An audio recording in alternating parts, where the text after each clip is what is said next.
the police exist to protect certain people, and Miashah, unfortunately, is not one of those people, and we are not those people, and so we have to speak up and protect ourselves. So call Lieutenant Watkins. We will add the number to ask that Detective White be removed from the case so that the family can get a fair investigation into what is happening. Okay, so for our next topic, this one is kind of heavy. Trigger warning if you have a hard time hearing about violence particularly against queer people, and, you know, just general injustice and racism. And we know this is a comedic podcast, but this segment isn't that funny about what we're about to get into. So just so you're aware. Yeah. And this is a comedic podcast, but it's also a queer and Black podcast. So we got to talk about it. We got to talk about it.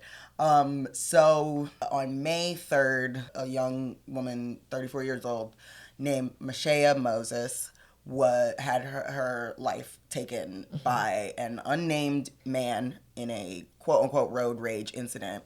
What happened, according to the reports and the police, is that Miashah and this man, white man, were in an accident or something, and he claims that Miashah attacked him with a crowbar or something, attacked his car and attacked him.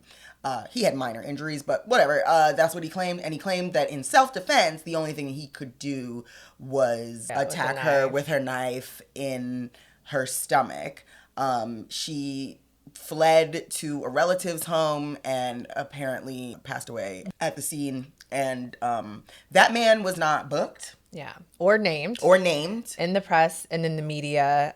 His identity has been protected by the police. And in turn, they have been vilifying Miashah. Yes, they have been. And bringing up things from their past, from years ago. That had nothing to do with this. Nothing to do with what happened in this incident and the loss of her life.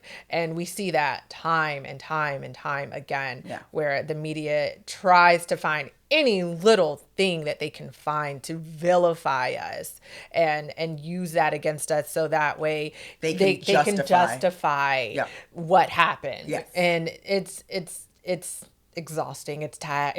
It's sad. It's predictable. It's predictable. Well. Not only that, like there hasn't even been there's no report filed, and the only reason why we know about this is because her cousin and her sister, the family have reached out to the media, to TikTok. One of her cousins is Jay. They go by Depth of God as well. Very big influencer, big lesbian influencer, and that really helped get the story out. And some people have been tagging us in a lot of these posts, which thank you for that.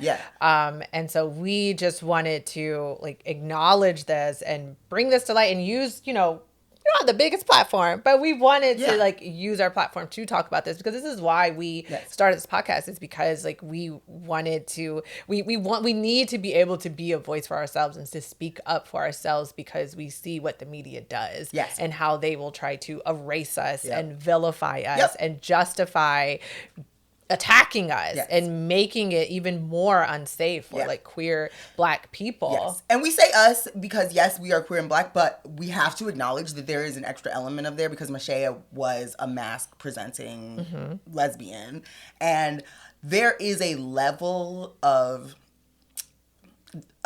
safety that they are excluded from, right? As women, as femme presenting women, even though we are Black, so the chances of people stepping in to protect us is lower than that of a white woman or an Asian woman or whatever.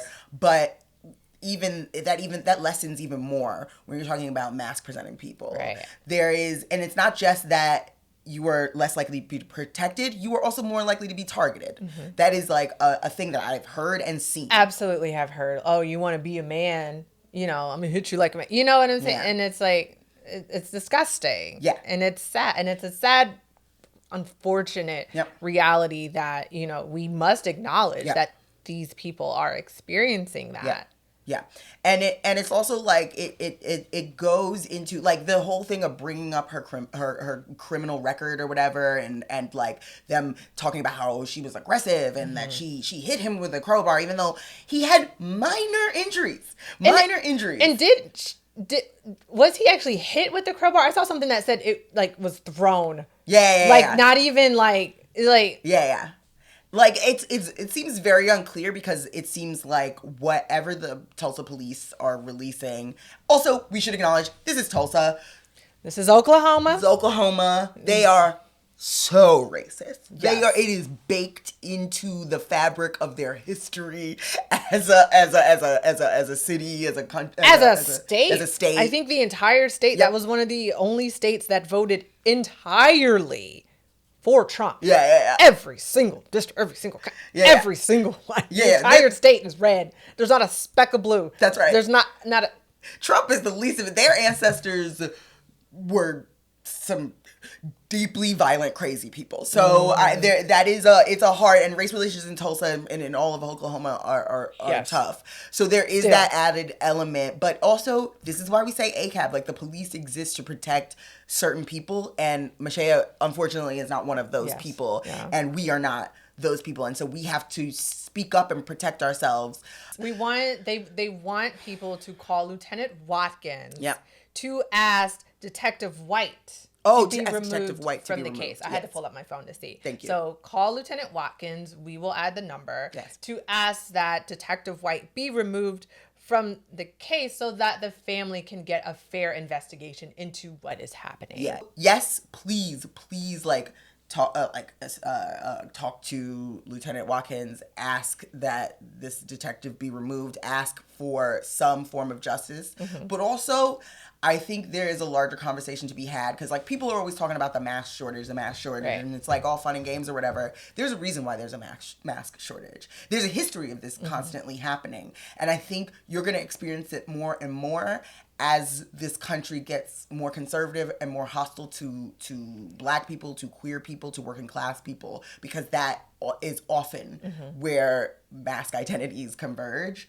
and where those people are the most vulnerable. So we need to be out here protecting mask and butch people. That's what we need to do. Like, no one else is going to do it for us. We need to do that. If you see some violence being enacted, if you see some harassment, do your best to step in. Make sure you are there for the mask queer people in your life and in your environment. Make sure you are there for them. Make sure that you are there for them even emotionally, you know, like, and it's going to get harder and harder to be a visibly queer person as this country continues to spiral down the drain. Yeah, we have to really lean on community in these times right now. So our heart goes out to the family. We encourage everybody else, if you see any post, just like it, share it, engage with it, to keep it on the timeline, to boost the visibility of the post, repost it. Like, if you feel like you're helpless and you can't do anything, like that's something just sharing it, and just keeping her name out there. And so so rest in peace and power to Miashah Moses, and take care of yourselves and take care of each other.